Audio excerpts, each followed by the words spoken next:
நீங்கள் வேதத்திலே ஒரு இளம் தீர்க்கதரிசியை குறித்து வேதத்துல வாசிக்கிறோம். அந்த இளம் தீர்க்கதரிசிக்கு ஆண்டவர் அபிஷேகத்தை ஆண்டவர் தர்றாரு, கிருபையை ஆண்டவர் தர்றாரு. அப்போ ஒரு ராஜாவுக்கு முன்பாக அவன் தீர்க்க தரிசனம் சொல்லுகிறான். அங்கே பெரிய பெரிய அற்புதங்கள் எல்லாம் நடக்குது. அப்போ அந்த அற்புதத்தை நடக்கும்போது அங்க இருக்கிற பிள்ளைகள் தன்னுடைய தகப்பனாரிடத்துல சொல்றாரு, அவங்க கிழட்டு தீர்க்கதரிசி. அந்த தீர்க்கதரிசி இந்த ஊழியக்காரன் தன்னுடைய ஊழியத்தை முடிச்சுட்டு அவன் டிராவல் பண்ணி போயிட்டு இருக்கிறான். அவனை வேகமாய் போய் இடையில சந்திச்சு, எப்பா நீ என் வீட்டுக்கு வா, என் வீட்டுக்கு சாப்பிட்டு போ, என் வீட்டுல கொஞ்ச நேரம் இளைப்பாறிட்டு போ. அப்ப அந்த இளம் தீர்க்கதரிசி சொல்றாரு, இல்ல உங்க வீட்டுக்கு நான் வரக்கூடாது, ஆண்டவர் வரக்கூடாதுன்னு சொல்லி இருக்கிறாரு, ஆண்டவர் சாப்பிடக்கூடாதுன்னு சொல்லி இருக்கிறாரு.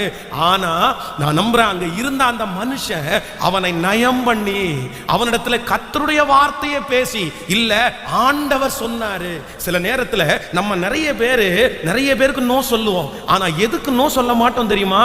ஆண்டவருடைய பேரை சொல்லி யாராவது ஒருத்தர் ஏதாவது ஒண்ணு சொல்லிட்டாங்கன்னா உடனே நம்ம என்ன சொல்லுவோம் தெரியுமா? எஸ் அப்படின்னு சொல்லுவோம். கர்த்தர் காமிச்சாரா, கர்த்தர் சொன்னாரா? இல்ல சில நேரத்துல நோ சொல்ல வேண்டிய விஷயத்தை கடவுளே நேரடியா சொல்றது மாதிரி இருந்தாலும் ஆண்டவருடைய பிள்ளைகள் அது நீதி கேடாய் இருக்குமானால் கண்டிப்பாக நீங்க நோ சொல்லுவதற்கு கற்றுக்கொள்ளணும். இல்ல கர்த்தர் எனக்கு வழியை திறந்தாரு, கர்த்தர் எனக்கு பாதையை திறந்தாரு அப்படின்னு ஒருத்தரும் சொல்லிட முடியாது. பைபிள் காலேஜ்ல படிக்கும் போது என் கூட படிக்கிற நிறைய பைபிள் காலேஜ் ஸ்டூடெண்ட்டுக்கு பார்த்தீங்கன்னா லெட்டர் வரும். அப்போ அந்த லெட்டர் எல்லாம் பிரிச்சு படிச்சு பார்க்கும்போது நிறைய பேருக்கு வர்ற லெட்டர் ஒரே தரிசனமா இருக்கும் பாருங்களேன், சொப்பனமா இருக்கும் பாருங்களேன். நீயும் நானும் அங்க நின்னோம், நீயும் நானும் இங்க நிக்கிற மாதிரி கர்த்தர் காமிச்சாரு, ஒரு வெள்ளை அங்கியை போட்டு நம்ம ரெண்டு பேருடைய தலை மேலையும் கையை வச்சாரு.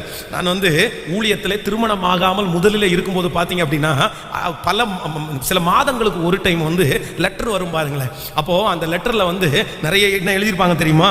அவ்வளவுதான் பாஸ்டர், நீங்க அப்படியே போவாஸ் மாதிரி நடந்து போயிட்டு இருக்கீங்க, நான் ரூத் மாதிரி அறுக்கிறது மாதிரி நான் கண்டேன். ஸோ ஃபர்ஸ்ட் லெட்டர் எப்படி வரும் அப்படின்னா, நான் ரூத் மாதிரி அறுத்துட்டு இருக்கிறேன், ஆனா நீங்க வெள்ள போட்டுட்டு போவாஸ் மாதிரி நடந்து போயிட்டு இருக்கிறீங்க. இந்த சொப்பனத்தினுடைய அர்த்தம் எனக்கு தெரியல, கொஞ்சம் சொல்ல முடியுமா அப்படின்னு. அப்ப நான் மனசுக்குள்ள நினைச்சிருவேன், ஆமா நீ ஒரு பெரிய பாதாள குழியை வெட்டிட்டு நீ என்ன குழியில விழத்தல்ற, அதுதான் அதனுடைய அர்த்தம், வேற எதுவும் இல்லை, இதுதான் அதனுடைய அர்த்தம்னு மனசுல நினைச்சுக்குவேன்.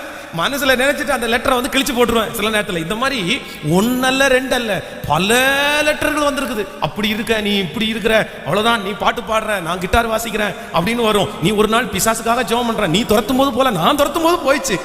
அப்படி எத்தனை சில நேரங்களிலே நம்மை எஸ் அப்படின்னு சொல்றதற்கு எந்த சூழ்நிலை வந்தாலும் கர்த்தர் சொல்லுகிறார், நீ என்ன பண்ணாத அப்படின்னா சம்மதியாதே.